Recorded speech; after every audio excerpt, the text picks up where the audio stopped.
Today is going to be one of those interesting tidbit historical khatiras. As you're aware, I give a variety of, sometimes I talk tafsir, sometimes seerah, sometimes Islamic stuff, and sometimes Muslim-esque stuff. This is one of those tidbits of Muslim history. Inshallah, some benefit.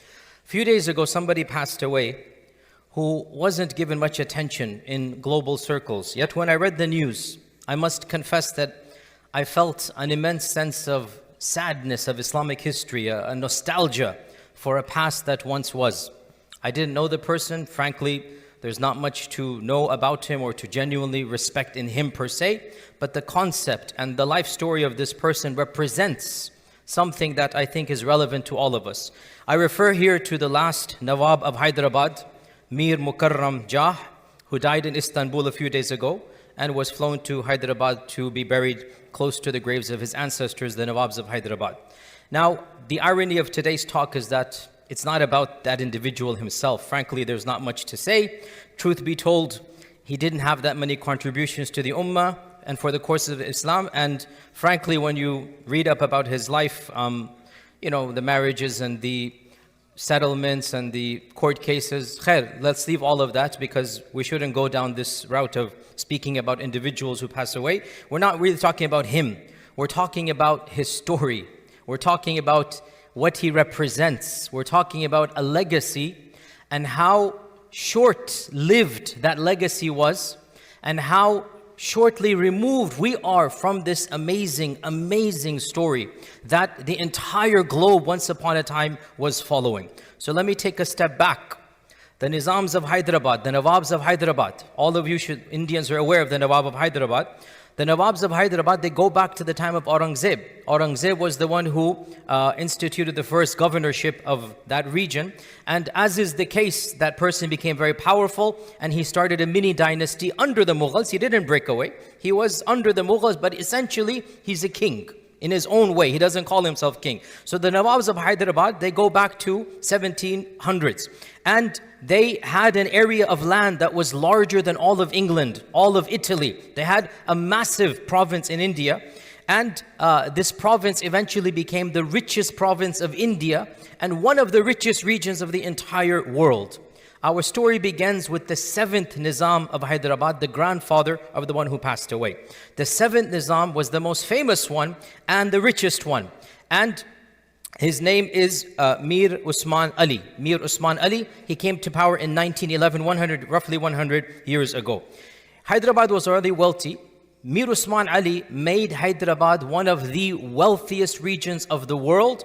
And in the process, he became the wealthiest person alive at the time and one of the wealthiest people in all of human history.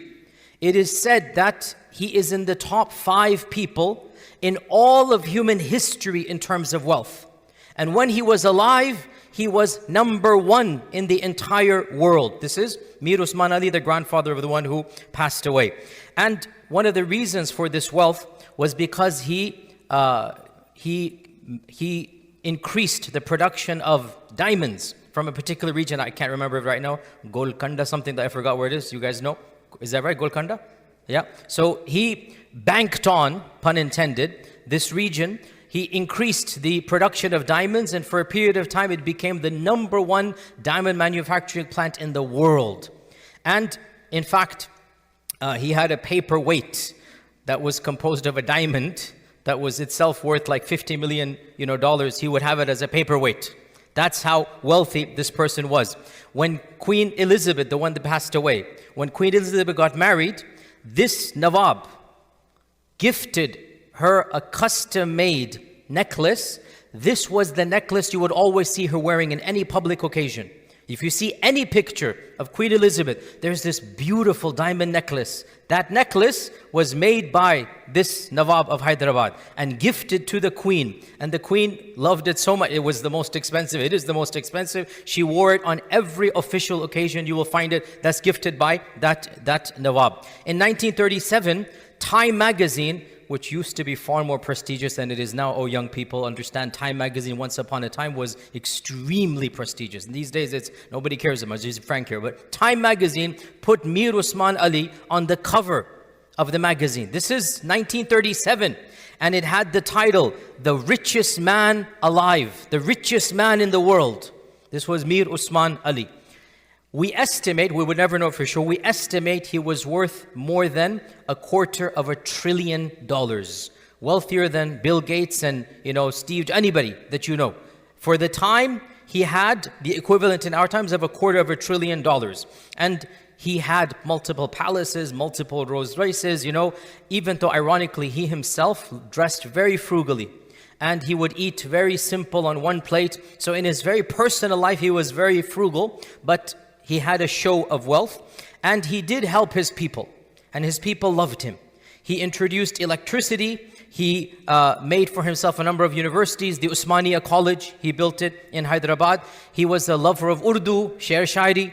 He introduced free education in the 1920s and 30s. Mandatory free education upon all of the children. And he even produced an English Journal of Islamic Studies, the first of its type.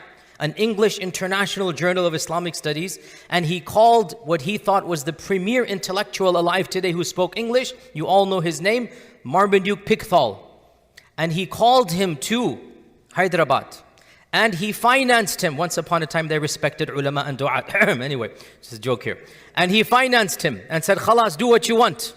And so for 15 years, Marmaduke Pickthall, the British guy, lived in India. And guess what project he did? Financed by the Nawab, Marmaduke Pickthall. Translation of the Quran for the first time in the English language. Sponsored by. And that's why he thanks the Nawab. If you read the introduction, if you go back to that book that we used to read back in the 80s and 90s, nobody reads that translation anymore. He actually thanks the Nawab for his sponsorship, for helping him out here. And the Nawab was so powerful that he actually had his own currency. He did not use the British Raj currency. The British Raj gave him semi-autonomous powers. Like he wasn't under the Raj. He was semi-independent. He had his own independent army. The only state under the Raj that has its own army. So definitely this person was a very, very interesting person. Now, we stop the story here, quickly move to another place in the world because the story is going to come together, as you're already figuring out, I hope. In another part of the world, other developments are taking place. In the 1920s, the last Sultan of the Ottoman Empire. Yes, the two stories will merge, that's the whole point. The last Sultan of the Ottoman Empire, Sultan Abdul Majid II, is seeing the rise of a new force called the Young Turks. This is 100 years ago from right now, literally 100 years ago. From now, the last Uthmani Khalifa is seeing a rising secular force that hates the religion, that has no interest in helping Islam. Eventually they become powerful. Eventually they took over the parliament. And then in 1924, they abolished the caliphate. 198 years ago basically, they abolished the caliphate and they expel the last sultan. They cause the Ottoman Khilafah to come to an end. They officially declare there is no more Khilafah. This all took place literally 100 years ago as we're speaking. And they sent Abdul Majid out of the country with his family with nothing in his purse and pocket, only the clothes on his back. In fact, he didn't even have a passport, and this gave him problems. It's so sad. He couldn't even find a country to go to because the king doesn't have a passport, the Khalifa doesn't have a passport. It actually gave him problems to enter into countries. Finally, he settled in Nice, France, the borders of France. And the Red Cross, the Christian organization, gave him food stamps. For many months, he was struggling for food, the last Sultan of the Ottoman Empire. And his news spread. The Red Cross, the Christian organization, published an advertisement to the Muslim world. Can you help your Khalifa? It's so sad. Can you help your Khalifa because we're running out of funds? Well, they didn't say Khalifa, but he needs help and whatnot. And this advertisement reached India. Now the story is about to merge. Now, in India at this time frame, all of you who have studied in India, Pakistan should know of the Khilafat movement, right? Have you remember this back in your high school days, the Khilafat movement? Can anybody mention some of the key figures of the Khilafat movement?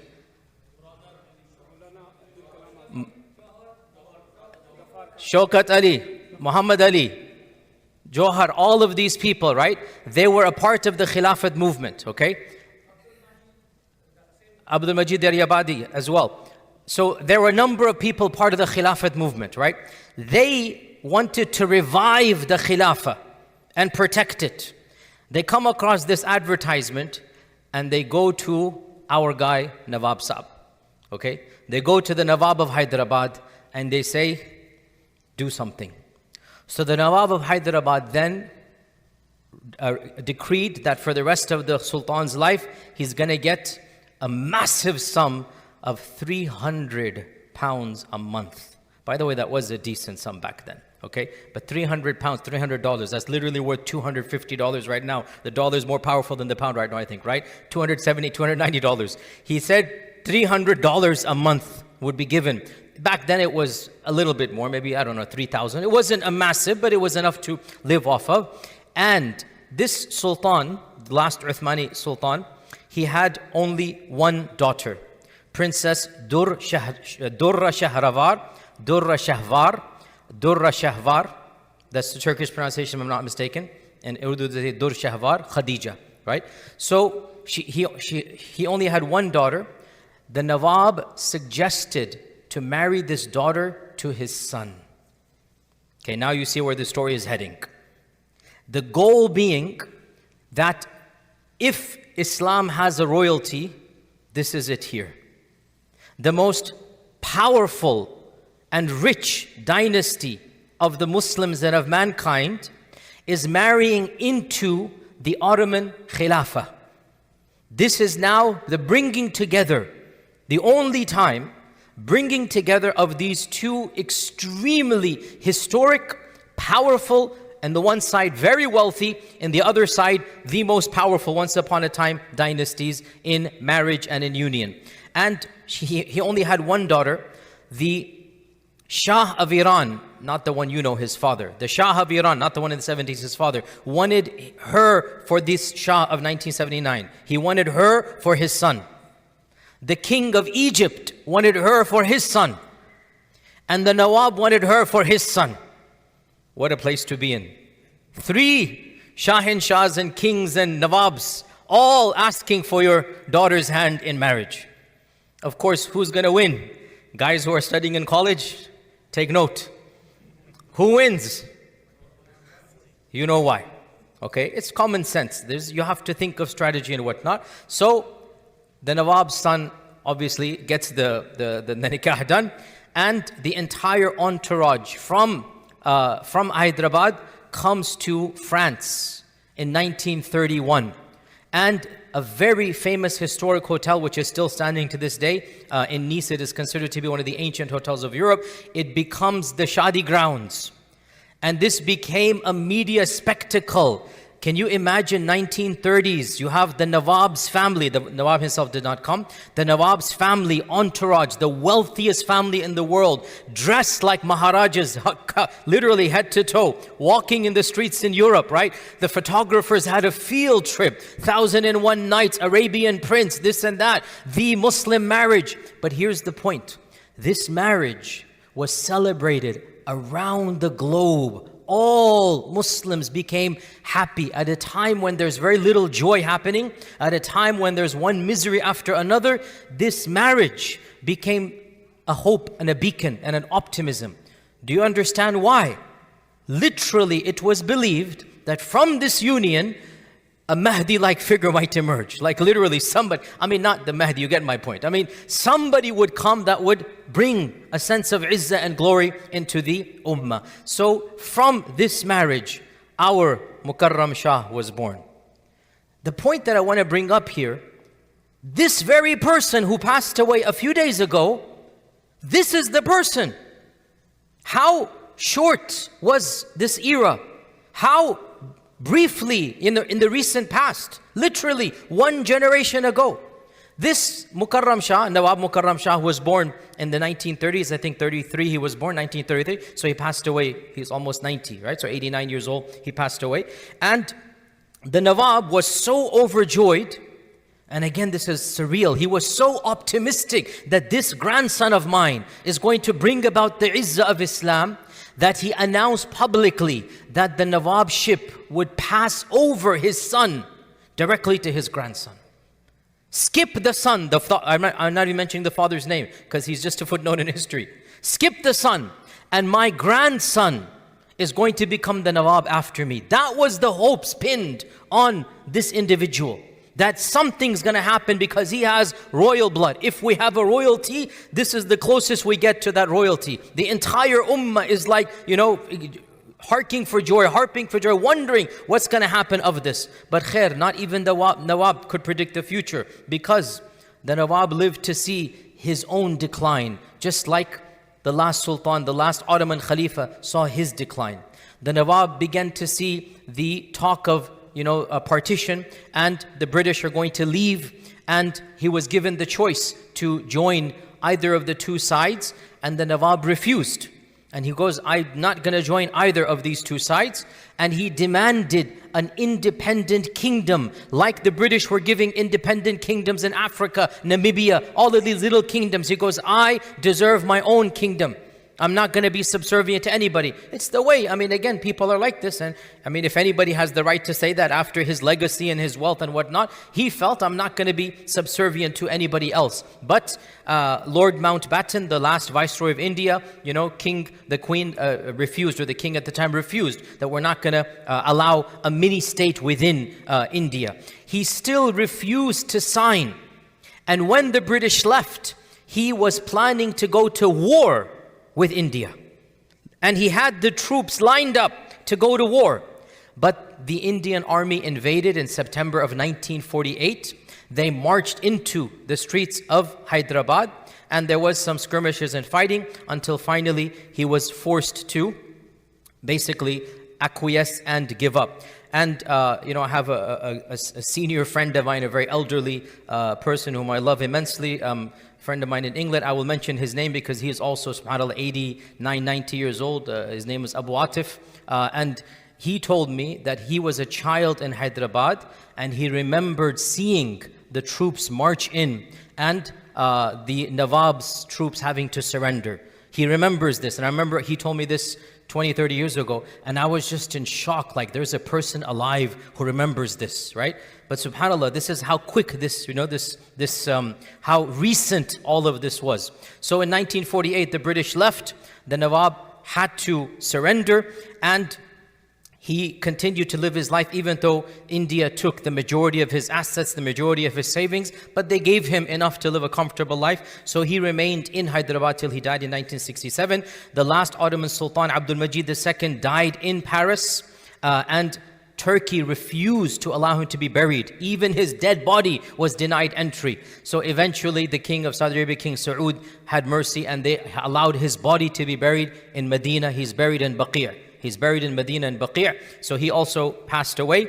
This person, Nawab Mukarram Jah, is that grandson that brought both of these sides together. He has royal blood of the Nawab. He has royal blood of the Ottomans. But khair, qaddar Allah, in the 60s, he then left India, went to, of all places, Australia. Settled in Australia for like 30 years in the outback, not even in a major city. Wasn't connected much to the ummah, went through his own issues, which no need to get into. And he then retired to Istanbul a few decades ago, I think 2.5 decades ago, lived a quiet life, and then passed away. So the khatir is not about him. May Allah have mercy on him, passed away, our brother in Islam. The point really was just a brief reminder of some events that happened one generation ago.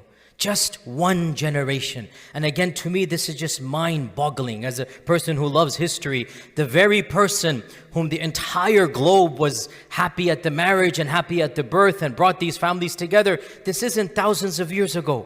He lived in our times. People met and interacted with him. There is video footage of him. And he just passed away a few days ago. And one other lesson that really is an eye-opener: how quickly power and fortune comes and goes. How quickly, from the richest man in the world to basically the grandson having almost nothing, literally, because of all the things that happened in his life. Subhanallah. And even he himself, from the richest man to losing an empire. The Sultan Abdul Majid not even being able to afford food. It is said that days would go by, there's no food in his house until the Red Cross gave him some food stamps in this regard. If this is not an ibrah for us, if this is not a lesson for us, where the most powerful and the wealthiest people, their entire, privileges change overnight. If that's not going to bring us a lesson of humility, then what will? In any case, that's our khatira for today, a brief lesson in recent Islamic history. May Allah subhanahu wa ta'ala bless you all. Until next time, jazakallah khair. Assalamu alaikum wa rahmatullahi wa barakatuh.